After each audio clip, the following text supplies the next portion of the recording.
Bon matin, chers frères et sœurs dans le Seigneur.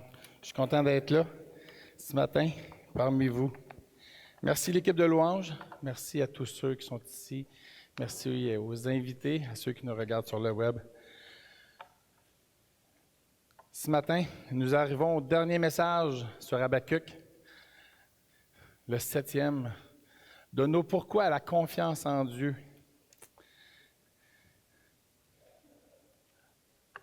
Pour permettre à tous et à ceux qui sont de passage de mieux comprendre Habakkuk, je vais faire un survol des 6 messages qu'on a faits. Donc, tout au long du livre d'Habakkuk, on a vu la transformation d'Habakkuk du chapitre 1 au chapitre 3. Au début, Habakkuk crie à Dieu. Il voit le péché dans son peuple, il voit l'injustice, l'idolâtrie. Il crie à Dieu que Dieu puisse faire le ménage, que Dieu puisse intervenir. Et Dieu dit, je vais intervenir. Mais je vais intervenir, je vais faire la justice dans mon peuple par un autre peuple, les Chaldéens. Là, Dieu, il dit, là, Habakkuk, il dit, c'est pas ce que je m'attendais. Il dit, mais ce peuple-là est encore pire qu'Israël. C'est encore pire que Juda. Pourquoi tu utilises un peuple pire que nous? Et Habakkuk attend la réponse. Donc, au chapitre 2, Habakkuk attend et Dieu répond. Bien, Habakkuk, c'est un sentinelle, il intercède dans le sens qu'il crie à Dieu, Dieu répond, il intercède encore. Donc, il veut que Dieu épargne ceux qui sont justes. Donc, au chapitre 2, Dieu répond, mais Habakkuk ne peut pas répliquer parce que Dieu dit, voici ce qui va arriver. Écrit sur des tables de pierre ce qui va arriver. Il crie la révélation. Il dit, le juste vivra par la foi. Et voici ce qui va arriver aux Chaldéens. Ils vont être punis eux aussi à cause de leur péché. Parce que Dieu ne rend pas... Le coupable, il n'est pas innocent pour Dieu. Le coupable doit payer. Les Chaldéens vont être jugés. Donc, le restant du chapitre 2, il y a 5 condamnations, 5 malédictions que Dieu adresse sur ce peuple. Mais au milieu de tout cela, de toutes les malédictions et les jugements à venir, ce qu'on peut remarquer, c'est que Dieu est au contrôle de toutes choses. Parce que Dieu dit d'avance ce qui va arriver au peuple d'Israël, il dit d'avance ce qui va arriver aux Chaldéens, avant même que ça ait eu lieu. Donc, ça montre que Dieu contrôle toutes choses. Dieu est au-dessus de tous. Et ce qu'il va montrer aussi, il va montrer dans le restant de chapitre 2, Dieu révèle que sa gloire un jour va être sur toute la terre. Elle n'est pas présentement là, mais il dit un jour elle va avoir lieu.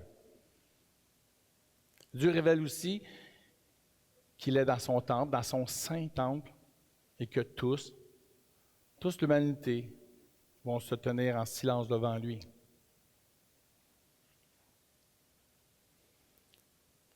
Qu'est-ce qu'on peut faire devant la sainteté de Dieu? On ne peut pas rien faire. On ne peut pas rouspéter contre Dieu. On ne peut que soit se taire ou soit l'adorer. Et c'est justement dans cette foi renouvelée en Dieu que le chapitre 3 va montrer que c'est une prière que Habakkuk adresse à Dieu. Une prière de victoire. Non pas du peuple d'Israël, la victoire de Dieu. Parce que c'est Dieu qui combat pour Israël. Parce que c'est Dieu qui a déjà averti d'avance qu'il allait punir autant son peuple qui vit dans l'injustice, autant ceux en dehors de son peuple que toutes les autres nations qui vivent dans l'injustice, dans l'idolâtrie, vont être jugées aussi. C'est Dieu qui règne en toutes choses.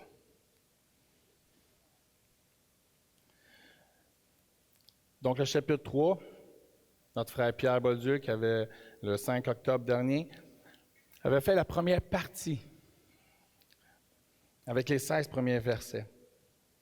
Il avait montré que le cœur d'Habakkuk avait été transformé. Habakkuk avait vu Dieu dans son temple. Il avait contemplé sa sainteté et vu sa petitesse.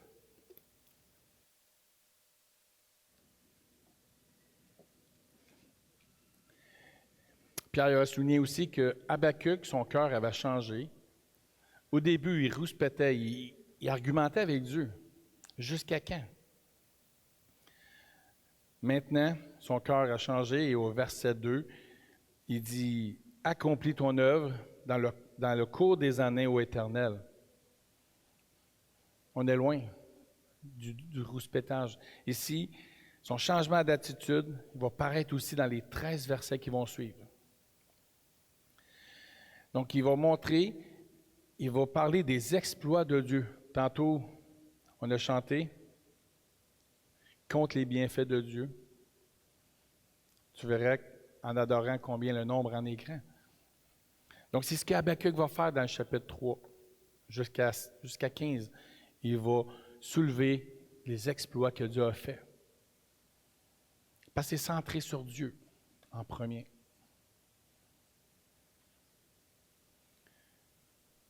On a besoin de savoir que Dieu contrôle toutes choses avant d'adresser nos choses à Dieu.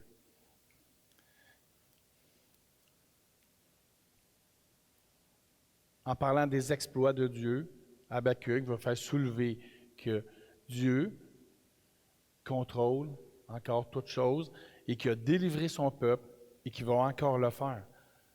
C'est ça, vivre par la foi. Et la foi que Dieu va intervenir. La foi en Dieu était un point essentiel et central pour Habakkuk. Elle devrait l'être pour nous aussi. Ce matin, on va regarder ensemble comment Habakkuk peut devenir un modèle pour nous. Un modèle d'une personne qui marche par la foi au travers de l'épreuve. J'aimerais vous poser une question. Connaissez-vous un chrétien ou une chrétienne qui a passé par des épreuves tellement intenses que vous vous posez la question comment qu'elle fait pour continuer à marcher avec Dieu? Je sais que vous en connaissez. Mais dernièrement, notre frère Pierre Jutras, c'est un missionnaire qu'on soutient ici, un missionnaire de Pologne, a envoyé une vidéo qui m'a vraiment interpellé et j'aimerais qu'on puisse la regarder avec vous. Ça dure 1 minute. Et dans les commentaires qui venaient avec la vidéo, c'était marqué « absolument miraculeux ». Dans la terrifiante attaque sur Kiev, Dieu leur a sauvé la vie dans la destruction de leur maison. Ils chantent pour Dieu en reconnaissance d'être encore en vie. Il dit, voici la réponse des chrétiens ukrainiens dans la tragédie quotidienne des attaques russes. Le Dieu de la Bible donne et donnera la victoire. Une maison au paradis, c'est beaucoup mieux. Évangile de Jean 14, versets 1 à 4. Regardons la vidéo.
Quand j'ai écouté ça la première fois, Tu as les émotions parce que tu dis, ils ont tout perdu. Ils n'ont plus rien. Et ils chantent pour Dieu. Ils se réjouissent dans le Seigneur. C'est leur quotidien à eux. On voit les enfants qui courent. Ils sont un modèle pour moi de comment on vit par la foi. Ce qui est marqué en petit, ce qu'ils disent, c'est que nos maisons ont été détruites, mais nos vies ont été préservées. Là où il y avait la mort, la vie est encore là.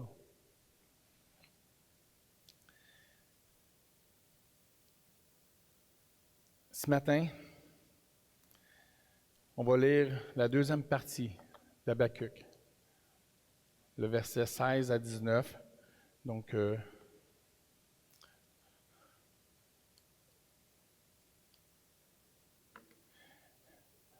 veuillons le lire ensemble.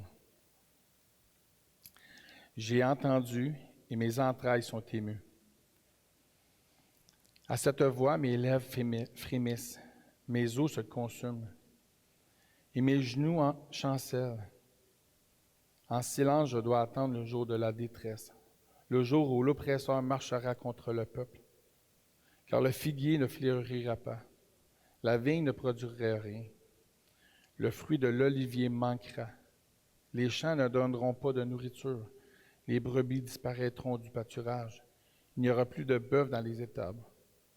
Toutefois, je veux me réjouir en l'Éternel, je veux me réjouir dans le Dieu de mon salut. L'Éternel, le Seigneur est ma force. Il rend mes pieds semblables à ceux des biches. Il me fait marcher sur mes lieux élevés. Au chef des chantres, avec instruments à cordes. Prions.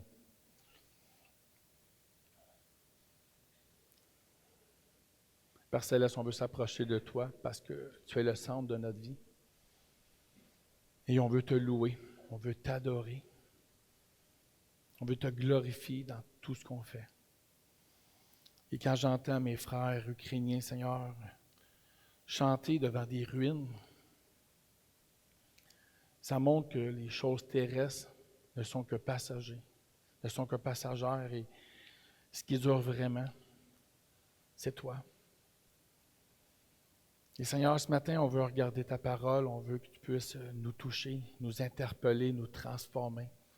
Transforme notre intelligence afin qu'on puisse vraiment comprendre, Seigneur, ta volonté, comprendre qui tu es, comprendre tout ce que tu fais pour nous et qu'on puisse, Seigneur, marcher par la foi, vivre par la foi, au-delà des épreuves. Les épreuves vont toujours être là, mais ta présence est là aussi. Et que toi, tu es au contrôle de tout et tout ce qui arrive, Seigneur, tu le sais d'avance. Pour toi, ça ne t'inquiète pas. Mais tu nous demandes de nous reposer en toi. Seigneur, que ta parole puisse vraiment nous toucher, que ton esprit puisse transformer nos cœurs, puisse toucher ceux qui ne te connaissent pas et que les personnes qui ne te connaissent pas, Seigneur, puissent voir ta grandeur et reconnaître combien tu es grand et qu'ils puissent rechercher ce désir de te servir, d'être sauvé, ce salut que tu nous offres gratuitement dans notre ton Fils. Amen.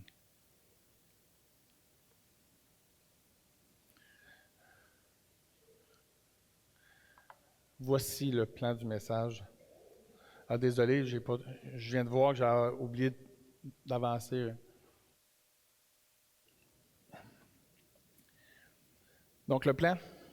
Donc, nous allons voir au verset 16. Écoutez le Seigneur, parce que dans une marche à travers l'épreuve, on va faire comme Habakkuk. Donc, écoutez le Seigneur, ce qui va nous permettre aussi, ce qui va nous aider à se reposer en lui. Et lorsqu'on se repose en Dieu, bien, ce qui vient, c'est la joie, se réjouir dans le Seigneur, et ce qui va nous permettre aussi d'avoir des résultats visibles en ayant une nouvelle force dans le Seigneur et de chanter pour le Seigneur. Voyons maintenant le premier pas. Pour marcher dans la foi, il faut écouter le Seigneur. Habakkuk a dit « J'ai entendu et mes entrailles sont émus. À cette voix, mes lèvres frémissent, mes os se consument, mes genoux chancellent. Cette phrase, j'ai entendu, ou ce verbe, revient 2 fois. Donc, si vous vous souvenez, ceux qui étaient ici avec Pierre, au début, au chapitre 3, verset 2, là, il est marqué la première fois, j'ai entendu. C'est marqué, Éternel, j'ai entendu ce que tu as annoncé et je suis saisi de crainte. Accomplis ton œuvre au cours des années. Ô Éternel, dans les cours des années, manifeste-la, mais dans ta colère, souviens-toi de tes compassions. La prière d'Habakkuk commence par Dieu. Commence par l'écoute de Dieu. Il se tourne vers Dieu, vers celui qui est dans son saint temple, qui était juste le verset avant, Habakkuk 2, 20. Après avoir vu Dieu dans son temple, il se tourne vers lui et dit, j'ai entendu ce que tu as dit. Son écoute l'amène au respect. Il est saisi de crainte. Non pas une peur qui va faire qu'on va fuir, mais c'est une crainte qui nous amène à plier les genoux.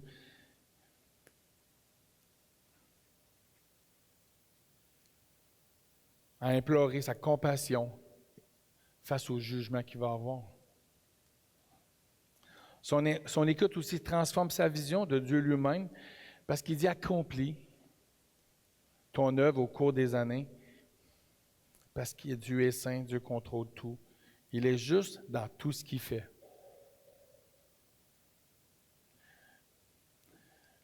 Lorsqu'on va en présence de Dieu, est-ce qu'on réalise qui est Dieu? Est-ce qu'on réalise que Dieu est complètement en haut de tout ce qui a été créé? Dieu est en haut.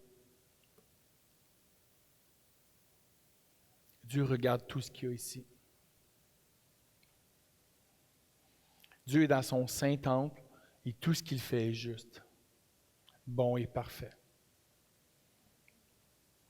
Est-ce qu'on réalise que ce Dieu qui est si grand, en dehors de tout, on peut l'appeler notre Père? C'est ce que Jésus nous a enseigné dans notre Père, dans Matthieu 6. Notre Père qui est aux cieux, que ton nom soit sanctifié, que ton règne vienne, que ta volonté soit faite sur la terre comme au ciel. C'est la même chose.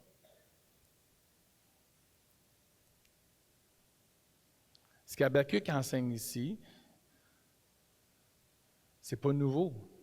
Dieu est là. Et on va voir dans le Nouveau Testament, c'est la même chose. Il y a beaucoup de prières que même David va faire, c'est la gloire de Dieu. Et nous ensuite. Même si Habakkuk sait que Dieu va prendre soin de son peuple, il va avoir compassion et bonté, parce que c'est ça la nature de Dieu. Habakkuk ressent quand même de la crainte devant le jugement de Dieu, puis il va l'exprimer au verset 16, ce qui est le deuxième j'ai entendu. Ici, dans ce verset, on voit un Habakkuk connecté à ses émotions. Il dit ce qu'il ressent au plus profond de son âme. Et il l'exprime. Il dit, mes entrailles sont émues. À cette voix, mes lèvres frémissent, mes os se consument, mes genoux chancellent. Il nous explique la réaction qu'il a eue quand il a entendu cette nouvelle de Dieu.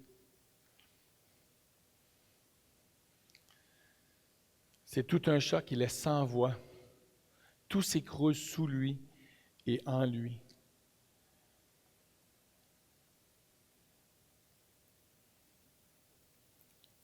Certains, vous avez sûrement vécu ça aussi. Lorsqu'on entend ou on reçoit une mauvaise nouvelle. La mort de quelqu'un, l'annonce d'une maladie. Des fois, le monde s'écroule. Tout s'effondre, tout s'arrête. Il n'y a pas de grande ou de petite épreuve, il n'y a qu'une épreuve. Et chacun réagit différemment. Habakkuk veut nous montrer ici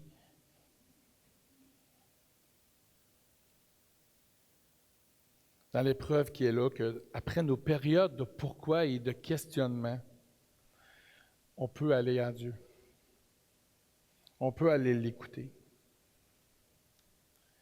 J'ai entendu.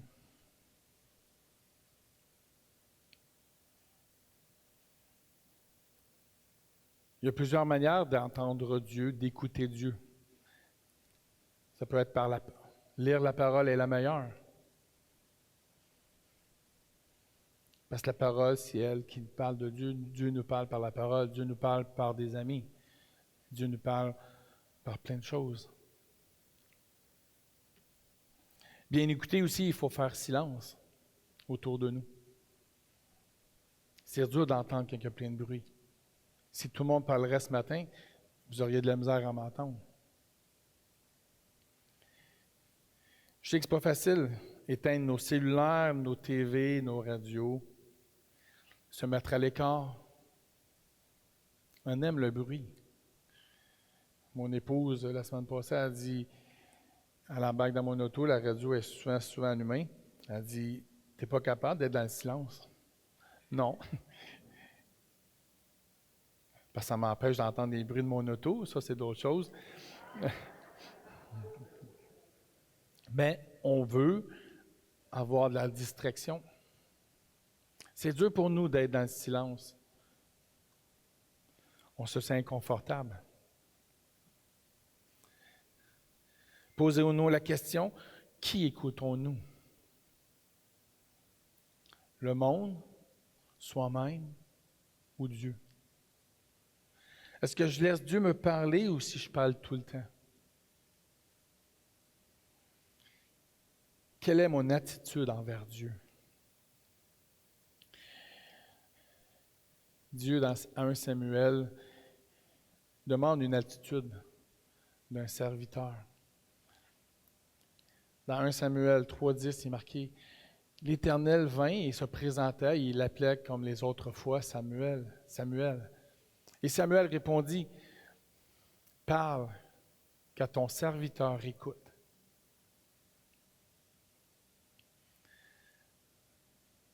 Parle, car ton serviteur écoute. Trop souvent, même moi, on est souvent trop dans la distraction. Et je veux tendre vers là, que le Seigneur me parle. Seigneur, je veux t'écouter. Et déjà, notre attitude a commencé à changer lorsqu'on commence à avoir une attitude d'un serviteur. Parce que tu t'arrêtes et tu dis, Seigneur, je veux t'entendre. Parce que ce que tu as à dire est plus important que tout ce que moi j'ai à me dire moi-même ou ce que les autres ont à me dire. Et ce changement d'attitude va nous aider à atteindre notre deuxième pas, qui est de se reposer dans le Seigneur. Lorsqu'on s'arrête et qu'on demande à Dieu de nous parler, bien, ça va nous tendre vers ce repos que les fois on recherche le temps, mais qu'on veut par plein d'autres distractions. Donc le verset 16b, il disait « En silence, je dois attendre le jour de la détresse, le jour où l'oppresseur marchera contre le peuple. »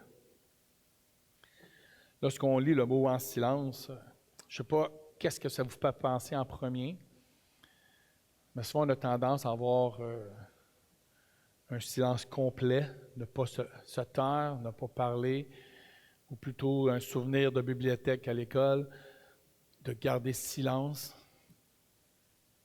C'est un peu ça qu'on a en tête. Et c'est pas positif. C'est souvent négatif dans notre tête. Mais ce qui est surprenant, c'est ce que le texte en hébreu ne veut pas dire vraiment en silence.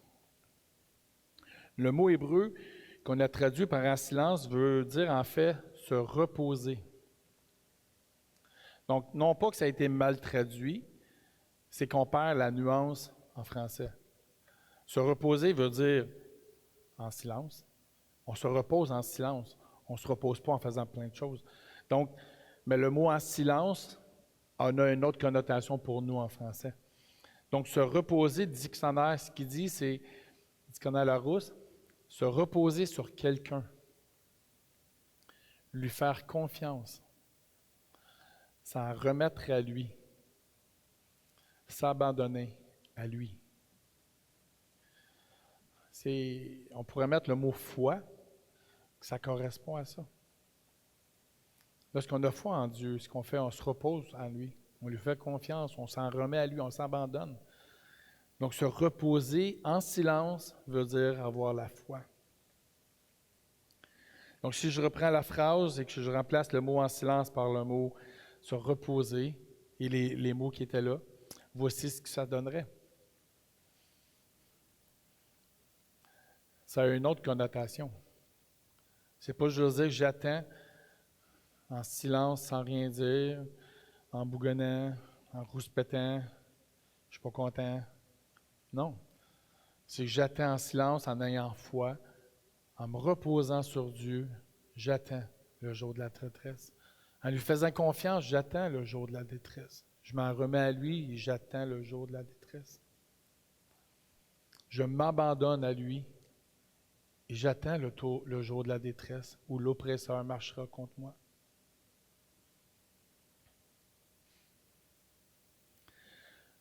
Se reposer.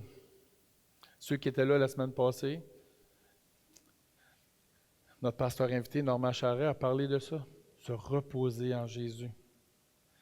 Il a invité ceux qui étaient fatigués et chargés de venir prendre du repos auprès de lui. Il a cité Matthieu 11, 28 qui dit « Venez à moi, vous tous qui êtes chargés et fatigués, et je vous donnerai du repos. » L'appel de Dieu, de Jésus est toujours là, est toujours disponible. Si ce matin, tu te sens chargé, fatigué, si tu te sens magané, si tu es à bout de force et tu n'as plus rien, viens à Jésus. Jésus, viens t'appuyer sur lui. Viens te reposer. Viens t'abandonner, viens te remettre à lui. Fais-lui confiance.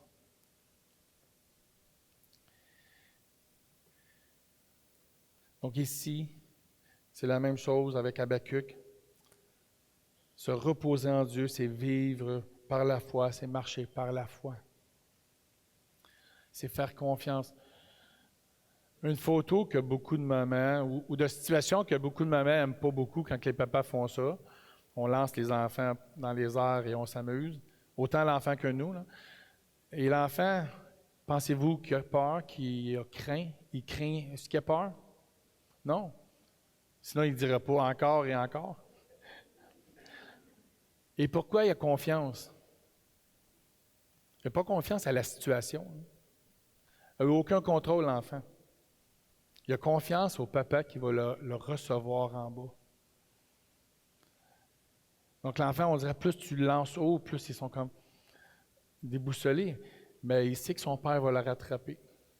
Il a confiance. Il s'en remet totalement à lui. Et l'enfant qui s'abandonne totalement à son père peut avoir du plaisir. Et nous, est-ce qu'on fait confiance à notre Père céleste comme cet enfant? Il dit, soyez comme des enfants. Est-ce qu'on est comme cet enfant qui fait confiance totalement à Dieu? Ou sommes-nous devenus trop adultes et ayons peur de chaque chose? Cette attitude de confiance et de repos procure à Habakkuk la paix nécessaire pour accomplir la deuxième partie du verset de tantôt, qui dit « Je dois attendre le jour de la détresse, le jour de l'oppresseur marchera, qui va marcher contre son peuple. » Habakkuk qui dit « Le jour que la détresse va arriver, il dit « Je vais craindre aucun mal, car ma paix et mon repos ne dépendent pas de mes circonstances, mais dépendent de Dieu lui seul. » de mon repos et de ma foi en Dieu. Ça me faisait penser aussi à un psaume que tous peut-être se l'ont dit pendant que je parlais. Psaume 23. Psaume 23, il dit, le cantique de David, « L'Éternel est mon berger. Je ne manquerai de rien. Il me fait reposer dans de verts pâturages. » Vous voyez le mot « reposer » ici. « Il me dirige près des eaux paisibles. Il restaure mon âme. Il me conduit dans les sentiers de la justice à cause de son nom. Quand je marche dans la vallée de l'ombre de la mort,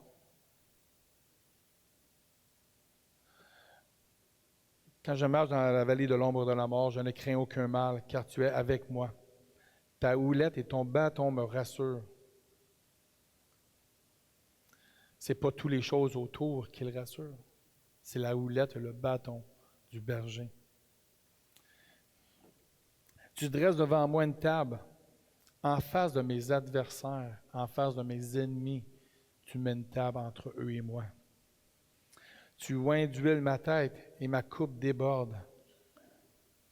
Oui, le bonheur et la grâce m'accompagneront tous les jours de ma vie, et j'habiterai dans la maison de l'Éternel jusqu'à la fin de mes jours. C'est ça, se reposer totalement et entièrement entre les mains de son berger,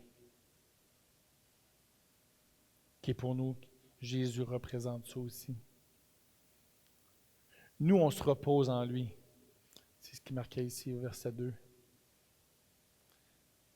Et tous les autres, il y a plein de mots que j'ai soulignés. Il me dirige, il me restaure, il me conduit. Ta houlette, ton bâton, tu es avec moi, tu dresses. Ça, c'est les choses que Dieu fait pour nous. Tout ce qu'il nous demande, c'est de se reposer en lui. Et lui accomplit le reste. Et lorsqu'on réussit à faire ça, lorsqu'on réussit à se reposer totalement, mais là, on peut avoir le troisième point, qui est de se réjouir dans le Seigneur au verset 17 et 18, qui dit « Car le figuier ne fleurira pas, la vigne ne produira rien, le fruit de l'olivier manquera, les champs ne donneront pas de nourriture, les brebis disparaîtront du pâturage, il n'y aura plus de bœuf dans les étables. Toutefois, je veux me réjouir en l'Éternel, je veux me réjouir dans le Dieu de mon salut. » Verset 17, quand on le lit, ce n'est pas très réjouissant. Là, on parle de se réjouir, hein? Mais quand tu lis ça, il n'y aura plus rien. Pourquoi Habakkuk marque ces choses-là? Pourquoi il marque que le figuier et la vigne n'auront rien? C'est comme il y a 3 groupes de 2. C'est que chaque groupe représente une espérance et une abondance que souvent le peuple avait. Donc les gens mettaient leur espérance dans ces choses. Et c'est normal aussi, parce que le figuier et la vigne représentent le futur. C'est des choses qui vont venir plus tard, parce que là, ils sont en fleurs, où les fleurs vont venir, c'est comme le futur. On espère tous un futur qui va être bien. Le fruit de l'olivier et les champs représentent le présent, ce que les récoltes vont produire. Et les brebis et les bœufs représentent le passé. C'est des choses qui sont déjà là et que si les choses qui viennent, si les récoltes ne sont pas bonnes ou les choses, donc les animaux vont pouvoir combler et on va pouvoir manger des animaux au lieu de ces récoltes. Donc, toutes ces choses faisaient partie du peuple d'Israël en sens d'abondance et de réjouissance. Parce que la vigne produit le vin, les gens se réjouissent. Donc, se réjouissent des récoltes abondantes. Tout ça était des valeurs sûres. Mais Habakkuk dit que toutes ces choses vont disparaître. Il ne restera plus rien. Quand les Chaldéens vont passer, ils vont tout détruire. Ils vont tout raser. ils vont être encore pires que les Ukrainiens, que la maison étant même debout. Eux vont tout détruire, il ne restera plus rien. Donc, s'il n'y a plus rien, tout a disparu, c'est dur de se réjouir. Il n'y a plus grand-chose, il n'y a plus d'espoir.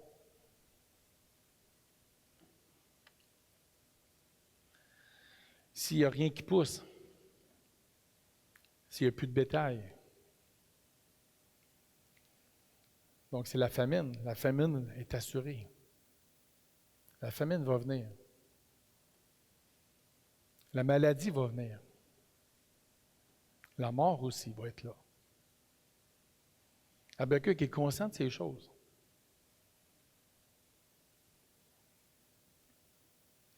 Mais dans de telles circonstances, Habakkuk, il dit quand même une phrase surprenante.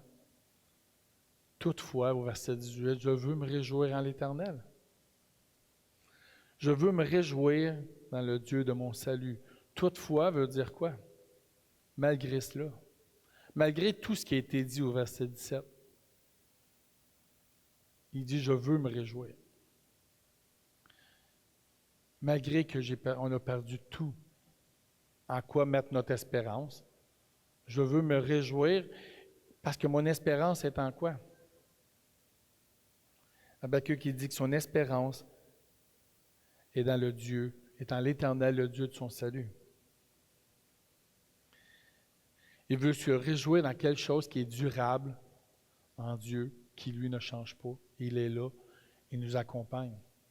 Toutes les autres choses qui sont autour de nous disparaissent. On peut faire confiance à une auto aller au travail, mais je peux avoir un accident demain matin et il n'est plus là. Si ma joie dépend de mon auto, je vais être déboussolé. Mais si ma joie est en Dieu, je vais être joyeux malgré ma tristesse.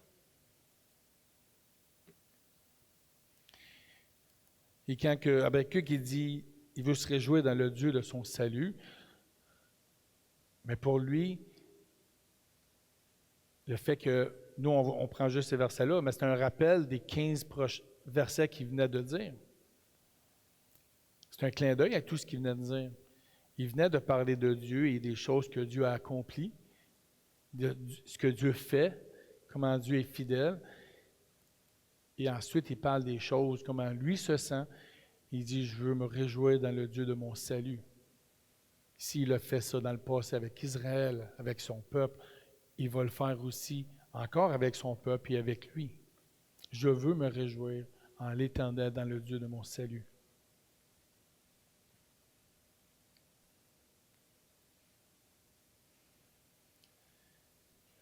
Et au verset 19, Habakkuk continue avec des résultats de cette joie. Qu'est-ce que cette joie va apporter? Mais il va s'appuyer sur la force du Seigneur. Verset 19, il dit, « L'Éternel, le Seigneur, est ma force. Il rend mes pieds semblables à ceux des biches. Il me fait marcher sur mes lieux élevés, au chef des chantres avec instruments à cordes. »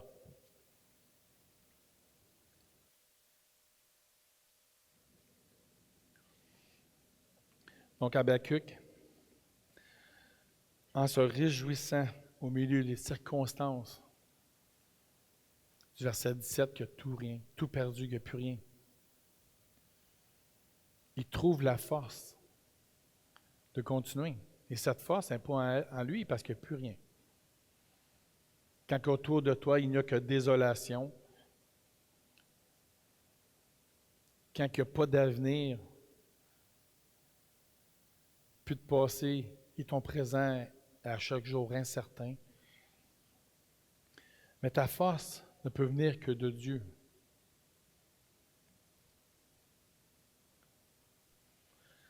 C'est auprès de Dieu que Habakkuk puise sa force et non dans ses accomplissements, dans ses ressources, dans ses capacités. Et à quoi ressemble cette force que Dieu lui donne?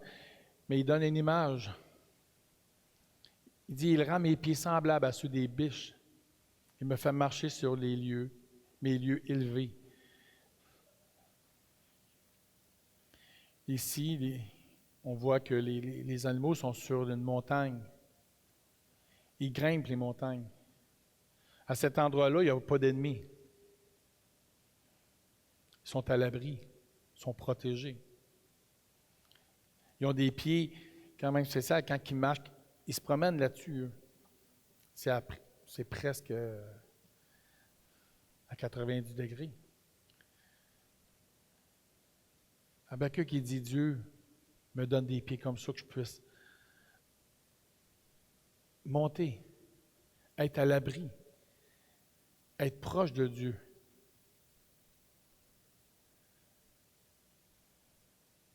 Habakkuk est capable de dire, je suis là, je suis sous la protection de Dieu.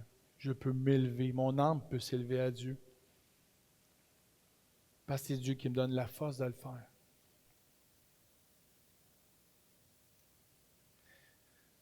Un autre résultat aussi que fait la louange, c'est se réjouir, c'est chanter pour le Seigneur. Il finit avec une phrase qui est quand même, lorsque tu lis la première fois, tu dis, qu'est-ce que ça fait là? Parce qu'habituellement, tu mets au début. Il finit avec au chef des chantres, avec instrument à cordes.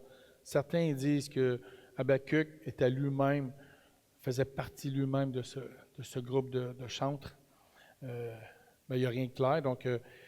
Mais il dit au chef des chantres, il donne ce chant afin que le peuple puisse l'utiliser pour le chanter. Ce n'est pas un chant qui est caché. C'est un chant qu'Israël devait chanter et se le répéter. On l'a vu, c'est un chant de victoire de Dieu. Donc, dans nos épreuves, on a besoin de chants. Souvent, dans nos épreuves, c'est les chants qui nous ramènent à se concentrer, à se centrer sur Dieu.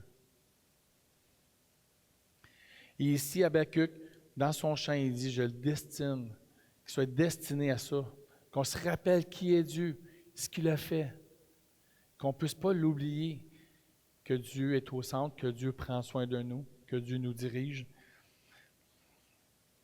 C'est comme une déclaration de foi qu'Habakkuk fait ici, dans le chapitre 3. Mais il dit le plus important, c'est de se réjouir dans le Seigneur, dans le salut, dans le Dieu de notre salut, qui est notre force. Puis lorsque je pense à ça, cette phrase-là, je ne peux pas penser autrement qu'à Jésus. Jésus, c'est le Dieu de notre salut. C'est notre force. Et les versets qui m'est venu en tête, c'est Philippiens 4. Versets 4 à 7. Il résume très bien ce que Habakkuk, ce qu'on a vu ce matin, dans le sens que dans ce texte, on va voir se reposer dans le Seigneur, se réjouir et écouter le Seigneur. Donc ce texte, il dit, « Réjouissez-vous toujours dans le Seigneur. » Je le répète, réjouissez-vous. En faisant mon message, j'ai compris encore plus ce verset. Lorsqu'on est dans une situation qu'il n'y a plus rien et que Habakkuk utilise ces mots, je veux me réjouir. Donc, quand on dit ici, réjouissez-vous dans le Seigneur, je le répète, réjouissez-vous. Si vous vous rappelez, Paul a écrit la lettre à Philippe quand il était en prison.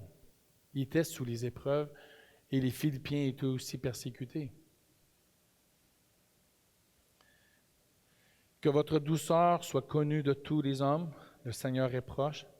Ne vous inquiétez de rien, mais en toute chose, faites connaître vos besoins à Dieu par des prières et des supplications, avec des actions de grâce. Ici, c'est s'approcher de Dieu. Écouter Dieu. Parler à Dieu. Se reposer en lui et sur lui.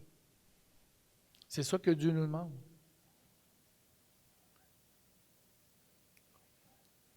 Ne vous inquiétez de rien. Venez vous reposer en moi. C'est ce qu'il dit. Pourquoi aller ailleurs? Des choses qui ne sont pas durables. La seule chose qui est durable, c'est Dieu. Il dit, venez à moi, ne vous inquiétez pas. Il ne dit pas qu'il n'y a pas d'inquiétude. Il dit, quand tu t'inquiètes, viens à moi. Habakkuk était inquiet. Il ne faut pas se leurrer. Des fois, on dit, ouais, mais il ne faut pas que tu t'inquiètes. C'est comme si c'est péché d'être inquiet. Ce n'est pas un péché d'être inquiet, c'est qu'est-ce que tu fais avec. Habakkuk était inquiet. Habakkuk il s'est effondré.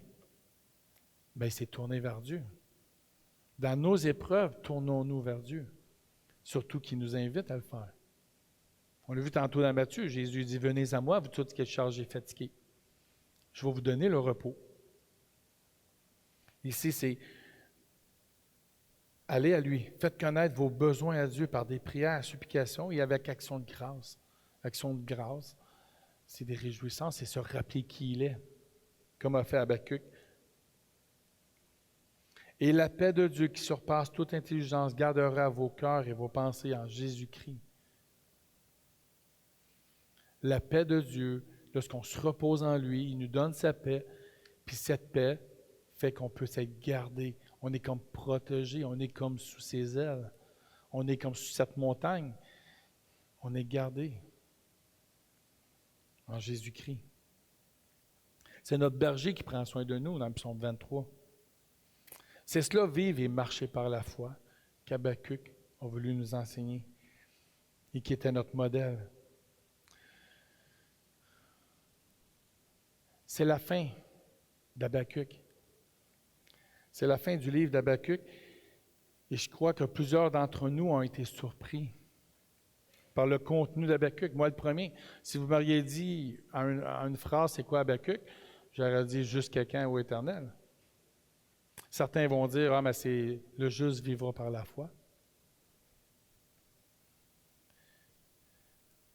Certains nous ont partagé que le livre Habakkuk, la série qu'on a fait, les a encouragés dans leur foi, dans leur marche avec Dieu, dans leur confiance en Dieu. Résumé Habakkuk. Cal le dit un matin, centré sur Dieu. C'est le résumé qu'on devrait dire. Tu sais, oui, le juste vivra par la foi, c'est souvent ce qui va nous frapper, mais notre foi n'est pas basée sur du vide. Notre foi est basée sur du roc. Et ce roc-là, c'est quoi? C'est qui? C'est Jésus. Notre roc, c'est Dieu.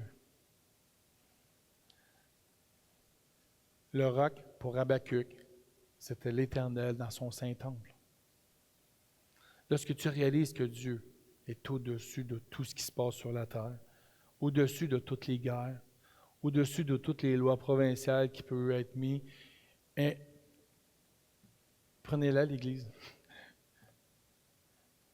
L'Église n'appartient pas aux hommes. L'Église, c'est nous. Le bâtiment, je parlais d'Église, je parlais du bâtiment, désolé. Prenez-les le bâtiment. Peut-être que ça va arriver. Comment allons-nous réagir? On va faire différent. Et peut-être qu'on va faire juste ça, se rassembler devant des ruines. Mais ça n'a pas d'importance. Parce que Dieu, c'est lui qui est au centre de nos vies. Vivre et marcher par la foi, c'est écouter et parler avec le Seigneur. C'est se reposer dans le Seigneur. C'est se réjouir dans le Seigneur, peu importe les circonstances, peu importe ce qui arrive, peu importe ce qui nous reste. Parce que souvent, tantôt, j'ai demandé si vous connaissez quelqu'un qui a vécu des choses difficiles.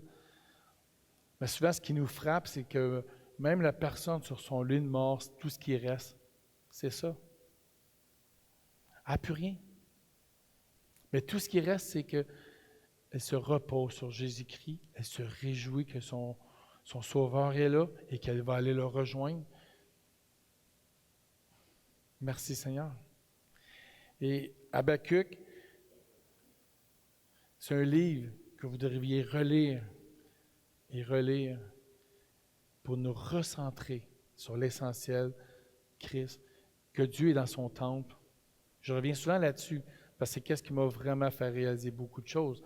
Dieu est là, les hommes, on est ici. Notre Père qui est aux cieux. Donc, j'inviterai l'équipe de louange à s'approcher pendant que nous allons prier ensemble. Père Céleste, on veut te remercier pour chaque personne ici ce matin.